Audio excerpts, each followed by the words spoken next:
지난주에 입추가 있었고요. 그리고 말복이 지났습니다.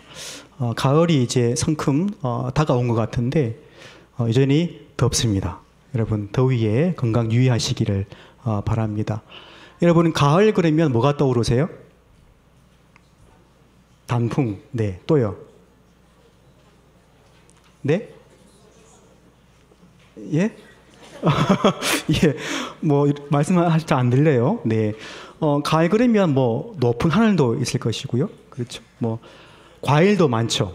뭐가 있습니까? 과일, 배도 있고요, 감도 있고요, 네, 사과도 있고요. 예, 이제 나오네요.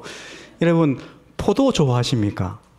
네, 여러분 혹시 아세요? 우리 교회 식당 앞에 화단이 있는데 그 화단에 잘 안 보이는 곳에 포도가 있습니다. 아십니까? 예. 여러분 지금 올라가 보면 포도가 조금 설이 익었어요. 이제 한창 지금 열심히 이제 익어가고 있는 그런 가운데 있는데 여러분 이 요한복음을 보면 이 포도를 빗대어서 이 성숙한 신앙이 뭔가를 이제 말해주고 이제 있어요. 여러분 이런 거겠죠.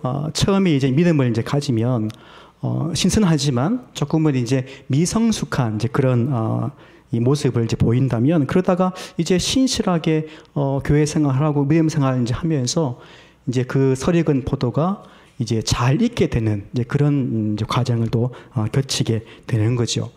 이 잘 익은 포도는요, 이 자기를 부인하고 그리고 자기 십자가를 지고 그리고 예수를 이제 따르게 되면 이제 뭐랄까요, 성숙한 신앙으로 이제 가게 되는데 이것을 이렇게 표현할 수 있을 것 같아요. 으깨진 포도다라는 거예요. 으깨진 포도다. 그러니까 잘 익은 포도가 으깨졌다라는 것이죠. 여러분 으깨지면 어떻습니까? 아프겠죠. 그래서 이 성숙한 신앙 안에는 어떤 아픔도 아니면 어떤 고난도 있을 수 있을 것 같아요. 이 으깨진 포도는요, 썩지 않는 포도즙이 됩니다. 여러분 이렇게 한번 인사해 봅시다. 옆 사람에게 포도즙이 됩시다 합시다. 옆 사람에게 시작. 예, 한 번 더 합시다. 성숙한 신앙인이 됩시다 합시다. 네. 이 스토리가 스펙을 이긴다라고 하는 책이 있는데요. 이런 표지로 되어 있어요. 한번 띄워주시겠어요? 네, 이런 책이고요. 우리 이제 젊은 청년들이 이제 취업하기 위해서 이제 스펙을 이제 쌓고 준비하게 되는데 스펙이 참 중요하다 그 얘기를 해요. 그런데 이 책에 의하면 이 스펙이 참 중요한데 스펙보다 더 중요한 것이 스토리라고 그래요. 스펙이란 말을 좀 바꿔볼게요. 어떤 조건이라 해야 될 것 같아요. 하여튼 여러분 이 스펙 혹은 이 조건보다도 더 중요한 것이 무엇이다? 스토리, 그러니까 이야기라고 하는 거예요. 그러니까 나만의 이야기가 어떤 이 조건과 스펙보다도 더 중요하다라고 하는 이야기를 이 책에서 여러분 하고 있습니다. 여러분 하나님께서 이 저와 여러분들을 사용하실 때 뭘 보시겠습니까?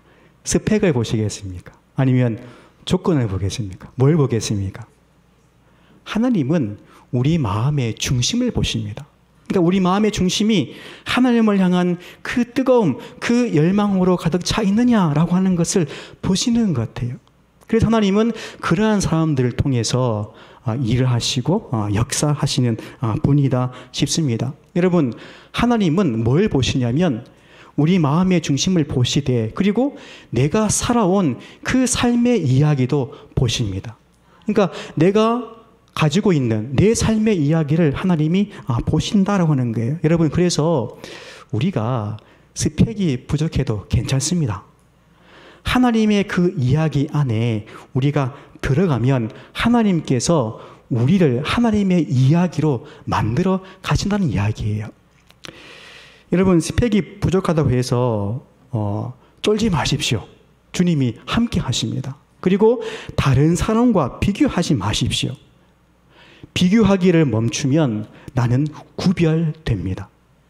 그리고 우리가 상품인 것을 거부하면 우리는 작품이 됩니다.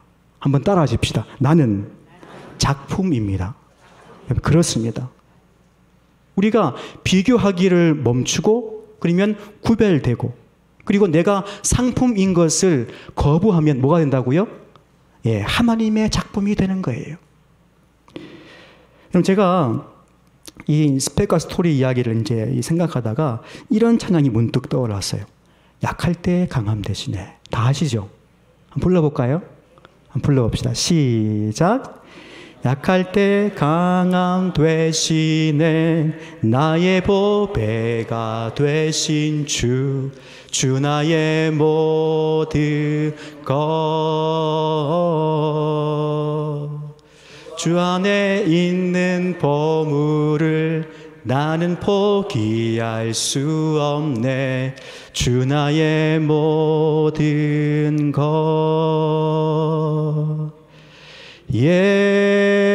예수 어린 양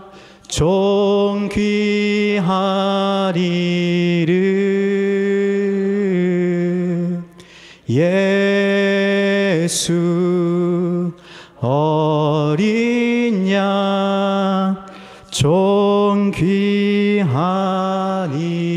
존귀하리를 아멘. 여러분 우리가 약할 때 하나님께서 우리의 강함이 되십니다. 여러분 이것을 꼭 기억하십시오. 하나님이 우리의 강함이 되십니다. 이 윤동주 시인의 이 서시에 이런 대목이 나와요. 모든 죽어가는 것을 사랑해야지. 모든 죽어가는 것을 사랑해야지. 이 짧은 이제 시구인데 대목인데 여러분 이 짧은 이 시구를 통해서 이 윤동주라고 하는 사람이 어떠한 사람인지를 우리가 알 수 있을 것 같아요. 그러니까 죽어가는 것을 유심히 바라본 사람 그리고 그런 사람들을 이제 사랑하려고 했던 그런 인물로 보여지는 거예요. 여러분 사랑하려면 죽어가는 것을 눈여겨 보아야 합니다. 어떻게 사는지 지금 어떠한 상태인지 자세히 볼 줄 아는 그런 눈과 마음이 있을 때 우리는 사랑할 수 있는 거예요. 그러니까 여기겠죠? 마음이 담겨 있어야 우리의 손발이 가는 거예요. 그러니까 마음이 그렇지 않으면 우리의 손과 발은 움직일 수 없다라고 하는 겁니다. 여러분 모든 죽어가는 것을 사랑하시는 분이 계십니다. 누구십니까? 예, 예수님이십니다. 예수님은 이 땅의 모든 죽어가는 것을 사랑하시고 그들을 바라보시고 돌보시고 그들에게 새로운 생명과 새로운 힘을 주신 분이 바로 예수님이십니다. 여러분 오늘 그 주님의 바라봄과 만져주심이 여러분 가운데 함께 하시기를 바랍니다. 오늘 여러분 본문은 이런 내용이에요. 예수님께서 이제 유대를 떠나서 갈릴리로 가시는 그런 이제 시작이 오늘 본문에 이제 나오는데요. 예수님께서 유월절을 지키기 위해서 이 갈릴리에서 예루살렘으로 올라오셨어요. 그리고 이제 절기를 다 이제 보내고 다시 갈릴리로 가시는 그런 장면이 나오는데요. 우리 같이 한번 읽어볼게요. 본문 3절 볼까요? 3절, 4절 말씀을 함께 읽어보겠습니다. 시작. 사마리아를 통하여 하겠는지라. 아멘. 여러분, 이 유대에서 갈릴리로 그리고 갈릴리에서 유대로 이제 오고 갈 때는 그 가는 길이 총 3가지 경로가 있습니다. 하나는 사마리아를 통과하는 그런 경로가 있고요. 그리고 나머지는 사마리아 주변으로 우회해서 가는 길이 있어요. 그럼 이것도 말씀 보니까 예수님은 어디로 가세요? 사마리아로 난 그 길로 지금 가신다라고 하고 있는데 한번 지도를 띄워볼까요? 예, 지도를 보면 조금 명확하게 알 수 있을 것 같아요. 잘 보이십니까? 네, 맨 밑에 어디입니까? 유대 지역이에요. 유대 지역. 그럼 맨 위는 어디겠습니까? 갈릴리겠죠. 그러니까 유대와 갈릴리 사이에 지금 어디가 있습니까? 사마리아가 있는 거예요. 그러니까 제가 말씀과 같이 이 유대에서 갈릴리로 갈릴리에서 유대로 갈 때는 항상 이 3경로로 가게 되었는데 근데 여러분 보통 유대인들은 가운데로 난 그 사마리아를 통하는 길로 가지 않습니다. 그럼 어떻게 가느냐? 보통은 유대에서 갈릴리로 갈 때 여리고에서 요단 계곡을 통해서 우회하는 길을 가는 것이 보통입니다. 그러니까 보통 유대인들은 그렇게 우회하는 길을 통해서 가게 되는 거죠. 근데 여러분 금방 봤던 것처럼 예수님은 그렇지 않습니다. 그러니까 둘러가는 길이 아니라 우회하는 길이 아니라 어디예요? 사마리아를 직접 통과하는 길로 지금 가고 있는 것을 우리가 분명히 볼 수 있습니다. 여러분 예수님께서 보통 유대인들이라면 가는 우회하는 길이 아니라 이 사마리아로 가는 그 길로 갈 때는 어떤 의도가 있고 목적이 있겠죠. 그 뭘까요? 여러분 예수님은 우연이 없습니다. 예수님의 그 말과 그 행동에는 다 어떤 계획이 있고 더 넓게는 그 하나님의 그 섭리 안에서 이루어지고 있다는 것을 저와 여러분들은 너무 잘 압니다. 지금 주님께서 보통 유대인들이 가는 그 길이 아닌 그 사마리아로 가는 그 길로 갔다는 것은 지금 그 사마리아 땅에 가서 누군가를 만나기 위한 것인 거예요.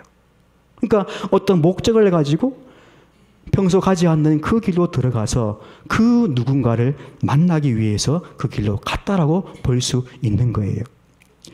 우리 한번 같이 읽어볼 텐데요. 우리 6절 볼까요? 6절 말씀 한번 읽어볼게요. 시작. 거기 또 야곱의 우물이 있더라. 예수께서 길 가시다가 피곤하여 우물 곁에 그대로 앉으시니 때가 6시쯤 되었더라. 그러니까 지금 예수님께서 사마리아 땅으로 들어오셨고 수가성에 들어갔는데 어디로 가십니까? 야곱의 우물에 가셨고 거기서 앉아 계신 것을 우리가 6절 말씀에서 볼 수 있어요. 여러분 이 6절에서 우리가 주목할 단어가 나와요. 뭐냐? 바로 야곱입니다. 야곱. 여러분 이 야곱 잘 알 텐데요. 이 야곱이 베델에서 이제 잠을 자다가 그 꿈속에서 하나님 보여주신 그 환상을 봅니다. 그 환상 가운데 사닥다리가 그 땅 위에 서 있는 것을 봐요. 그리고 그 꼭대기가 하늘에 닿았고 그리고 그 사닥다리를 통해서 하나님의 천사가 사자들이 오르락내리락 하는 광경을 보게 됩니다. 이제 야곱이 잠에서 깨어나고 여러분 그곳을 어떻게 부릅니까? 베델이라고 부릅니다. 뜻이 무엇입니까? 하나님의 집이라는 거예요. 그러니까 이 환상을 보고 잠에서 깬 이후에 이 야곱이 그것을 베델이다, 하나님의 집이라고 한 거예요. 무슨 뜻인가 하면 이런 뜻입니다. 하나님께서 임재하시다. 그리고 이곳에서 하나님께서 내게 계시하시다 라고 하는 의미를 담고 있는 겁니다. 여러분 요한복음 1장 51절을 보면 금방 읽었던 이 야곱의 이 환상에 대한 이야기가 나오는데 한번 같이 해볼까요? 1장 51절 말씀 같이 시작. 또 이르시되 진실로 진실로 너희에게 이르노니 하늘이 열리고 하나님의 사자들이 인자 위에 오르락내리락 하는 것을 보리라 하시니라. 그렇죠. 지금 인자 위에 그렇죠? 오르락내리락 하는 것을 보게 될 것이다. 그럼 인자가 누굴 의미할까요? 예수님을 말하는 거예요. 야곱이 보았던 그 환상이 요한복음 1장 51절에 나오면서 바로 그 인자 위에 라고 하는 그 인자가 바로 예수님을 가리킨다는 것을 우리가 알 수 있습니다. 여러분 이런 뜻이에요.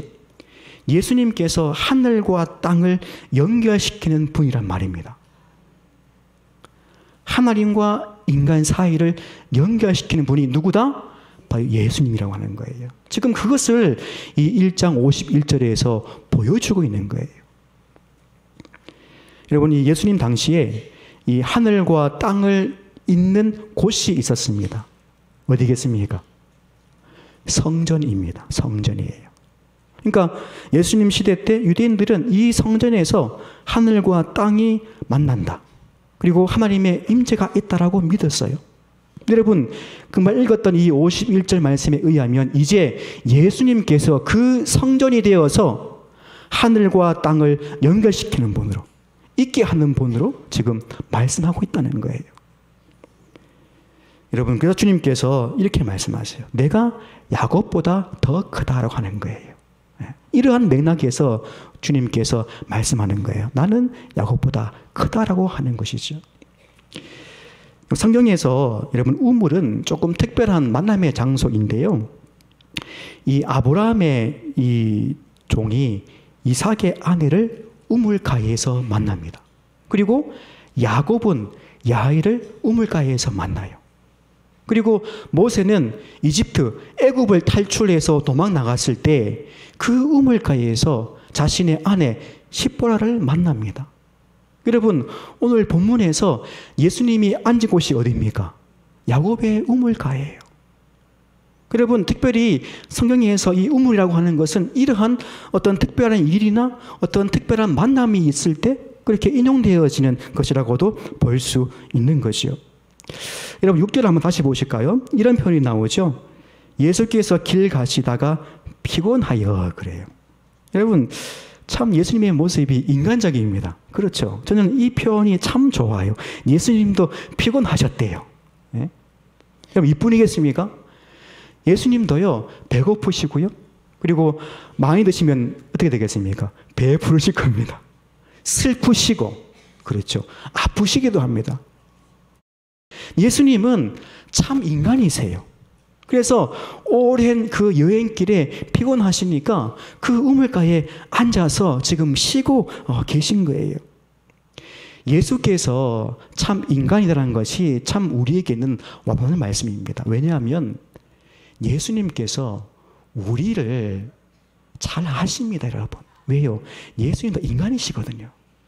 우리의 슬픔, 우리의 힘듦, 우리의 배고픔, 우리의 목마름, 아니 우리가 느끼는 그 모든 감정들을 예수님은 다 느끼십니다. 바꿔 말하면요, 우리도 예수님에 대해서 공감할 수 있고 이해할 수 있다는 말이기도 한 거예요.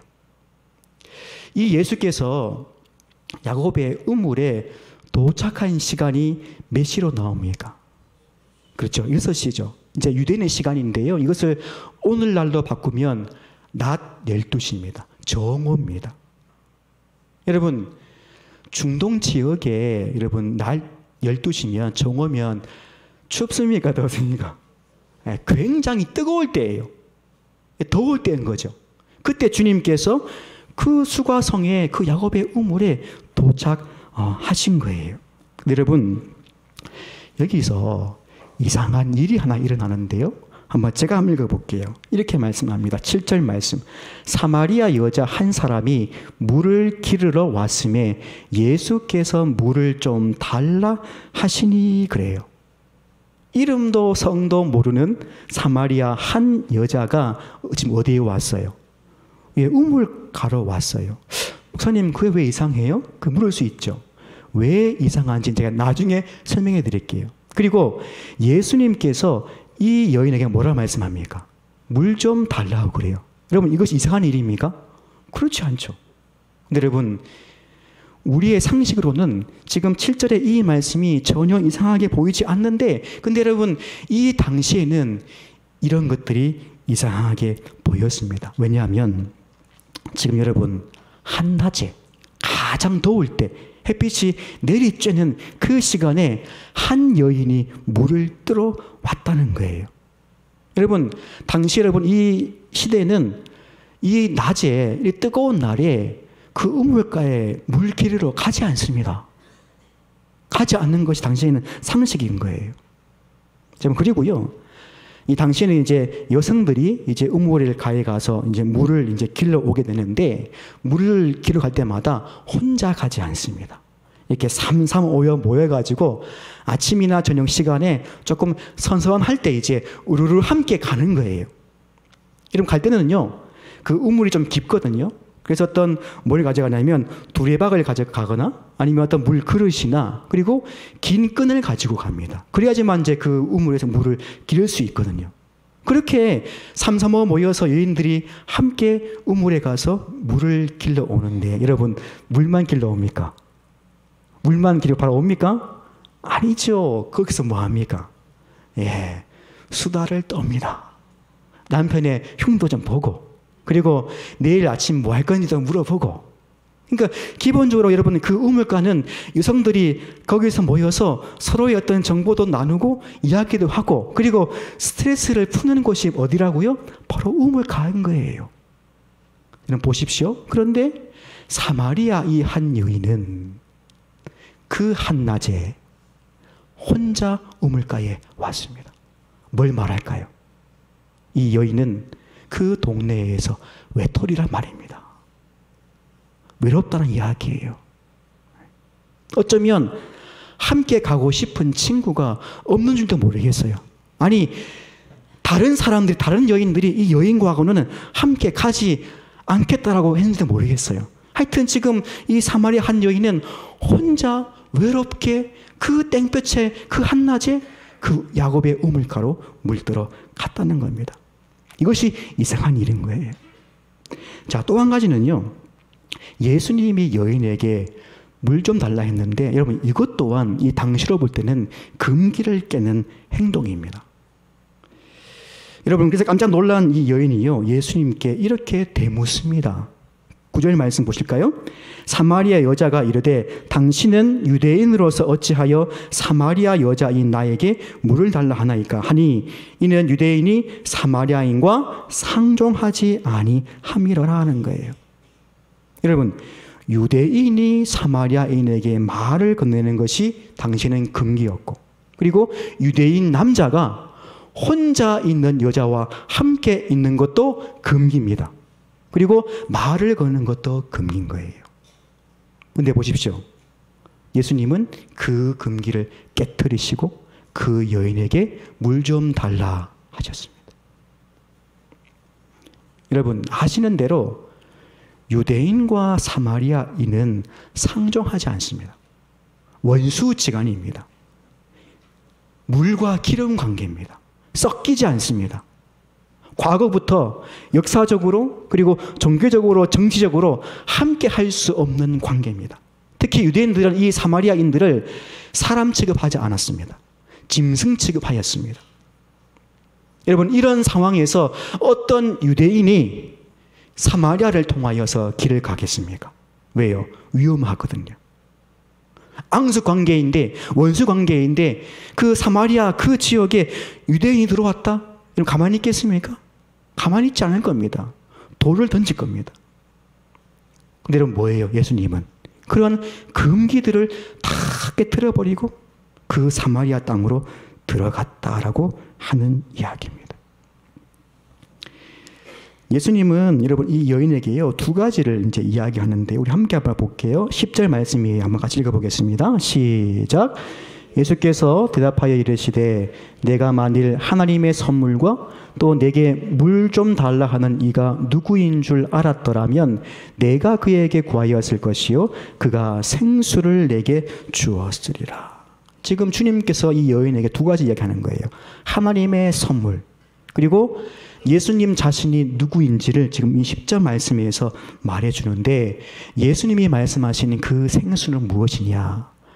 성령으로부터 오는 그 영생을 가리킵니다.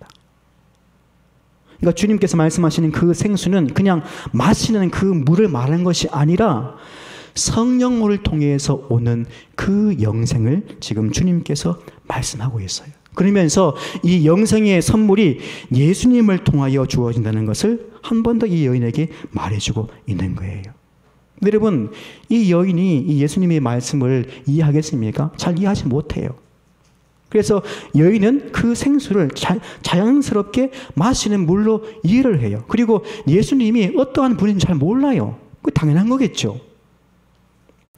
그런 거에게 예수께서요 한 번 더 설명해 주시는데요. 한번 제가 읽어볼게요. 이렇게 말씀합니다. 13절 말씀 위에 보면 예수께서 대답하여 이르시되 이 물을 마시는 자마다 다시 목마르려니와 14절 내가 주는 물을 마시는 자는 영원히 목마르지 아니하리니 내가 주는 물은 그 속에서 영생하도록 솟아나는 샘물이 되리라 그럽니다. 영생하도록 솟아나는 샘물 뭐냐? 바로 성령이십니다. 여인은 여전히 그 생수를 먹는 물로 이해합니다. 그래서 그 먹는 물을 구해요. 여러분, 이 사마리아 이 한 여인이 목이 마르면 당연히 그 물을 떠서 그 물을 마시면 돼요. 근데 여러분 보세요. 그 햇빛이 내리쬐는, 그리고 아무도 가지 않는 그 시간에 이 여인이 우물가에 가서 물을 여러분 떠갈 정도로 이 여인은 목마른 사람이에요. 그냥 목마른 것이 아니라 영적으로 그리고 본질적으로 목마른 사람이라는 것을 우리가 예측할 수 있습니다. 여러분, 그녀의 목마름은 어떤 사연인지 우리가 정확히는 알 수 없습니다. 그러나 이어지는 말씀을 쭉 보게 되면 그 기구한 인생에서 나온 것이 아닌가 싶습니다. 그냥 목이 마르면 물을 떠서 마시면 해소됩니다. 그러나 이 여인이 느끼고 있는 이 목마름은 그냥 목마름이 아니에요. 영적인 목마름이에요. 이 영적인 목마름은 물을 자주 많이 마셔도 해소되지 않습니다. 해갈되지 않습니다. 이 여인은 여러분 아시는 대로 과거가 있는 여인입니다. 그리고 현재 함께 살고 있는 남자도 남편이 아니라고 그럽니다. 여러분, 이 당시에 이 여인이 어떤 대접을 받고 살았는지 여러분 짐작이 가십니까? 어느 누구도 이 여인과 함께 하지 않습니다. 함께 우물가를 가지 않습니다. 늘 혼자인 거예요. 외로운 거예요. 단순히 목이 마른 차원이 아니라 근원적으로 그 속에서 그 영적인 갈망, 그 영적인 갈급함이 그 속에 있다는 것을 우리는 알 수 있어요. 여러분, 이 여인을 위해서 예수님이 당시의 상식을 다 깨트려버리고 금기를 깨면서까지 그 유대에서 갈릴리로 가실 때 우회하지 아니하고 사마리아 땅으로 들어가신 이유가 바로 여기에 있습니다. 누구를 만나기 위해서입니까? 사마리아 한 여인을 만나기 위해서인 거예요. 유대인은 사마리아인과 상종하지 않습니다. 혼자 있는 여자에게 말도 걸지 않습니다. 여러분, 이 상식을 주님이 몰랐을까요? 아니에요. 잘 아십니다. 아시면서도 당시 보통 유대인들이면 하지 않는 그 일을, 그 금기사항을 주님께서는 깨트리면서까지 이 여인을 만나기 위해서 사마리아 땅으로 들어갔고, 그리고 그 야곱의 우물에서 그 여인에게 말을 거셨고. 여러분, 물이 필요하니까 예수님께서 그녀에게 말을 걸 수 있죠. 그것까지 이해돼요. 멈추면 되는 거죠. 여러분, 보면 알지만 예수님은 그녀와 그 대화를 계속해서 이어가십니다. 이러한 금기를 다 깨뜨리시고 야곱의 우물로 가신 데는 분명한 이유와 목적이 있는 거예요. 예수님은 유대인이면 가지 않는 그 사마리아를 통과하는 길로 가심으로 그 끊어진 길을 새롭게 열고 계십니다. 여러분, 길이 있잖아요. 길이 있는데 그 길로 사람이 다니지 않으면 어떻게 됐겠습니까?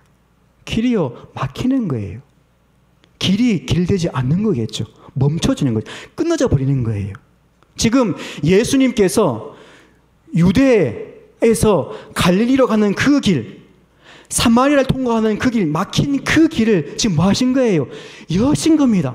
그 길로 가심으로 말미암아 그 막히고 끊어진 그 길을 다시금 연결하기 위해서, 그 길을 여시기 위해서 그 길을 들어가신 거예요. 유대인과 사마리아는 상치 않습니다. 함께하지 않습니다.